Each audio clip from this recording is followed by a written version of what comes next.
नमस्कार मेरे प्यारे साथियों, द मिनट क्लासेस की नई वीडियो में स्वागत है।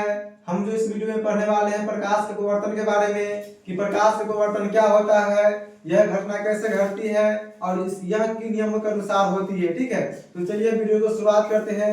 सबसे पहले यहाँ मेरा टॉपिक है प्रकाश का अपवर्तन के प्रकाश के अपवर्तन के नियम, अर्थात प्रकाश के अपवर्तन के नियम क्या कहते हैं, क्या होते हैं। ठीक है, प्रकाश के अपवर्तन के नियम को समझने के लिए सबसे पहले हम जानेंगे कि प्रकाश का अपवर्तन क्या होता है, प्रकाश के अपवर्तन की क्रिया क्या है। ठीक है, तो जब प्रकाश की किरणें एक पारदर्शी माध्यम से दूसरे पारदर्शी माध्यम में जाती है तो वह अपने दिशा से विचलित हो जाती है, अर्थात अपनी दिशा जो होती है वह परिवर्तित कर लेती है। इसी घटना को हम प्रकाश का अपवर्तन कहते हैं। ठीक है, अब यहाँ पर पारदर्शी माध्यम क्या होता है, तो वैसा माध्यम जिसमें प्रकाश की जो किरण है वह चल सके, आगे की तरफ बढ़ सके, गमन कर सके, तो उसे हम पारदर्शी माध्यम कहते हैं। जैसे मेरा वायु हो गया, कांच हो गया, ये जल हो गया। ठीक है, तो जब प्रकाश की किरणें वायु से कांच में या फिर कांच से जल में जाएगी तो यह अपने दिशा जो है माध्यम के अनुसार बदलते रहेगा और जो इसकी चलने की जो दिशा है वो हमेशा बदलती रहेगी। इसी घटना को हम प्रकाश का अपवर्तन कहते हैं। ठीक है, यहाँ पर परिभाषा दिया गया है कि प्रकाश के अपवर्तन का कि प्रकाश की किरणें एक पारदर्शी माध्यम से दूसरे पारदर्शी माध्यम में जाने पर दिशा परिवर्तन अर्थात मुड़ने की क्रिया को प्रकाश से क्या कहते हैं, तो अपवर्तन कहते हैं। जैसे मान लीजिए कि मेरे पास एक माध्यम है वायु, क्या है वायु। ठीक है, और वायु में प्रकाश की चाल यहाँ चल करके आती है और ये जो प्रकाश की जो चाल है वायु से फिर एक दूसरे माध्यम में प्रवेश करती है, जो मेरा दूसरा माध्यम क्या है, तो कांच है। तो जिस पथ से होकर के ये प्रकाश की किरण आ रही है वह कांच उसी पथ से न होकर के क्या होगी, तो थोड़ा नीचे की ओर मुड़ जाएगी। कहाँ मुड़ जाएगी, तो थोड़ा नीचे की ओर मुड़ जाएगी। इसी घटना को हम प्रकाश का अपवर्तन कहते हैं। ठीक है, एक माध्यम था मेरा वायु, उसमें प्रकाश का किरण आया और यह वायु से जब कांच दूसरे माध्यम में प्रकाश की यही किरण गया तो यह अपनी दिशा से विचलित कर गया। इसको सीधा आना चाहिए था, यहाँ से सीधा आना चाहिए था सीधा, लेकिन यह सीधा ना आकर के क्या कर गया, तो अपनी दिशा जो है वो थोड़ा अविलंब की ओर मुड़ लिया और अपनी दिशा का जो है वो डायरेक्शन यानी कि दिशा चेंज कर लिया है। प्रकाश की इसी घटना को हम प्रकाश का अपवर्तन कहते हैं। ठीक है, अब ये जो अपवर्तन की जो क्रिया है यानी कि प्रकाश की किरण की मुड़ने की जो प्रक्रिया है वह कुछ निश्चित नियमों के अनुसार होती है। उसी नियम को हम प्रकाश के अपवर्तन के नियम कहते हैं। अब इस नियम को हम समझने का प्रयास करेंगे कि प्रकाश के अपवर्तन के जो नियम है वो क्या कहते हैं और इन नियमों को हम कैसे याद कर सकते हैं, समझ सकते हैं। ठीक है, तो चलिए हम प्रकाश के अपवर्तन के नियम को समझते हैं। ठीक है,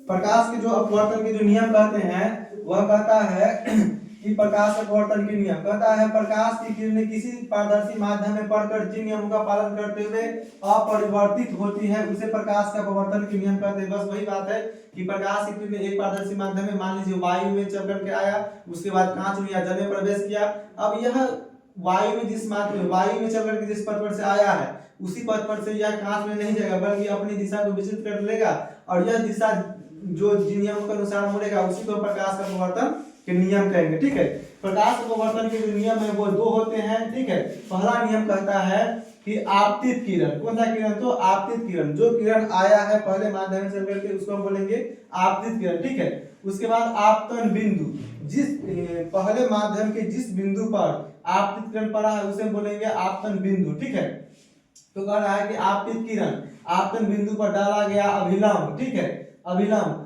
और अपवर्तित किरण ये तीनों एक ही समतल में होते हैं। अब हम आगे समझेंगे कि मेरा जो है वो आपतित किरण, आपतन बिंदु पर अभिलंब और अपवर्तित किरण यह क्या होते हैं। ठीक है, तो इसको समझने के लिए हम एक चित्र की रचना करते हैं। इस चित्र की रचना के माध्यम से आप आसानी से समझ सकते हैं कि मेरा आपतित किरण क्या है, आपतन बिंदु क्या होते हैं और अपवर्तित किरण क्या होता है, अभिलंब क्या होता है। ठीक है, देखिए मेरे पास एक माध्यम है। ठीक है, मतलब मेरे पास एक माध्यम है, क्या चीज, वायु, एक माध्यम है मेरे पास वायु और दूसरा माध्यम है मेरे पास कांच। दूसरा माध्यम मेरे पास क्या है, तो कांच। ठीक है, ये जो मेरा ए बी है यह एक कांच की क्या है, तो सतह है और कांच के ऊपर मेरा क्या है, तो वायु है। तो ये जो किरण है, किरण इसको हम पी नाम दे देते हैं। ठीक है, पी, तो ये जो किरण जो है P चल करके कहाँ आता है? तो कांच की सतह पर आता है। कहाँ आता है? कांच की सतह पर। कांच की जिस सतह पर यह किरण P पड़ा है उस सतह को हम क्या नाम देंगे? तो आपतन बिंदु नाम देंगे। क्या नाम देंगे? आपतन बिंदु नाम देंगे। क्या नाम देंगे? आपतन बिंदु नाम देंगे। ठीक है। अब यह किरण क्या करेगा? आपतन बिंदु को हम Q से सूचित कर देते हैं, एक नाम रख देते हैं Q। अब ये मेरा PQ क्या हो गया? तो आपतित किरण हो गया। जो किरण आया उसको हम क्या कहेंगे? तो आपतित किरण कहेंगे। PQ मेरा क्या हो गया? तो आपतित किरण। PQ बराबर आपतित किरण। PQ मेरा आपतित किरण। जिस सतह पर पड़ा है किरण PQ उसको हम आपतन बिंदु बोलेंगे, जिसको हम O से या फिर Q से सूचित करते हैं। ठीक है। अब ये PQ किरण क्या करेगा कि कांच में जैसे ही प्रवेश करेगा तो यह सीधे न चल करके क्या होगा? तो थोड़ा नीचे की तरफ झुक जाएगा। थोड़ा कहाँ झुक जाएगा? नीचे की तरफ झुक जाएगा। और यही झुकने की प्रक्रिया को, प्रकाश की किरण को हम प्रकाश का अपवर्तन कहते हैं। ठीक है।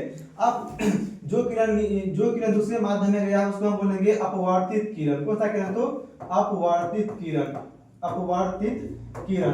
जो किरण दूसरे माध्यम में प्रवेश किया है, यानी दूसरे माध्यम में जाकर के झुक गया है, उसको हम बोलेंगे अपवर्तित किरण। ठीक है। और इस किरण को हम ये हो गया मेरा Q, इसको हम S नाम दे देते हैं। ठीक है। तो मेरा QS जो है वो हो गया क्या चीज? अपवर्तित किरण। QS मेरा हो गया अपवर्तित किरण। ठीक है। अब हम आपतन बिंदु पर क्या कर देते हैं? तो एक सीधी लंबी रेखा को खींच देते हैं। आपतन बिंदु पर हम एक सीधी लंबी रेखा को खींच देते हैं डॉट डॉट रेखा के द्वारा। ठीक है। जो क्या करेगा? तो आपतन कोण और परावर्तन कोण का निर्माण करेगा। ठीक है। ये रेखा को हम खींच दिए। इस रेखा को हम N और M नाम रख देते हैं। N और M मेरा क्या है? तो एक लंबी रेखा है जिसको हम अभिलंब कहते हैं। यह अभिलंब क्या करता है? तो आपतित किरण के द्वारा आपतन कोण का निर्माण और अपवर्तित किरण के द्वारा अपवर्तन कोण का निर्माण करता है। ठीक है। तो इसको हम आगे समझेंगे। अब कहता है कि प्रकाश के द्वितीय नियम कहता है किन्हीं दो माध्यमों और प्रकाश के किसी विशेष वर्ण यानी कि कलर के लिए आपतन कोण की ज्या और अपवर्तन कोण की ज्या का अनुपात जो है वह एक नियतांक होता है। तो आपतन कोण क्या होता है और अपवर्तन कोण क्या होता है उसको समझने के लिए आपको यहाँ पर एक पॉइंट समझना पड़ेगा। क्या चीज?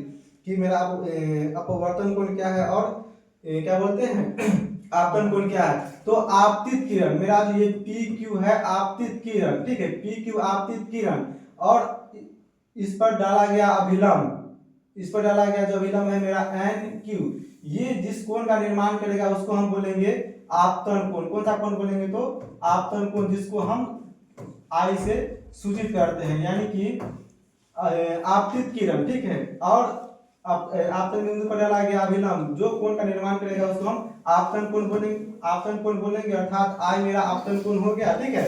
और उसके बाद है मेरा दूसरा अपवर्तन कोण। तो अपवर्तन कोण क्या होता है? तो आपतन बिंदु पर डाला गया अभिलंब यानी कि QN मेरा क्या है? अभिलंब। और अपवर्तित किरण QS मिल करके जिस कोण का निर्माण करेगा उसको हम बोलेंगे क्या? कौन सा कोण? तो अपवर्तन कोण। तो यहाँ पर जिस कोण का निर्माण हो रहा है उसको हम बोलेंगे R यानी कि अपवर्तन कोण। ये मेरा हो गया यहाँ पर अपवर्तन कोण। अपवर्तन कोण। तो इसका दूसरे प्रकाश के अपवर्तन का दूसरा नियम कहता है कि ये आपतन कोण और अपवर्तन कोण यह दोनों क्या होते हैं? तो परस्पर बराबर होते हैं। दोनों के जो मान है वो क्या होते हैं? तो बराबर होते हैं। अर्थात यदि आपतन कोण I हो और अपवर्तन कोण R हो, आपतन कोण I है और अपवर्तन कोण मेरा क्या है? R है, तो इसमें sin I बटा sin R बराबर एक नियतांक। दोनों के जो मान है इसका मान और इसका मान क्या होगा? तो आपस में बराबर होगा। अगर इसका मान लीजिए 25 डिग्री है तो इसका मान भी 25 डिग्री होगा। जिससे हम क्या कहते हैं? तो वैज्ञानिक स्नेल का नियम भी कहते हैं। क्या कहते हैं? तो स्नेल का नियम भी कहते हैं। आपसे क्वेश्चन पूछेगा कि प्रकाश अपवर्तन के कौन से नियम को स्नेल का नियम कहते हैं? तो प्रकाश अपवर्तन के दूसरे नियम को स्नेल का नियम भी कहते हैं।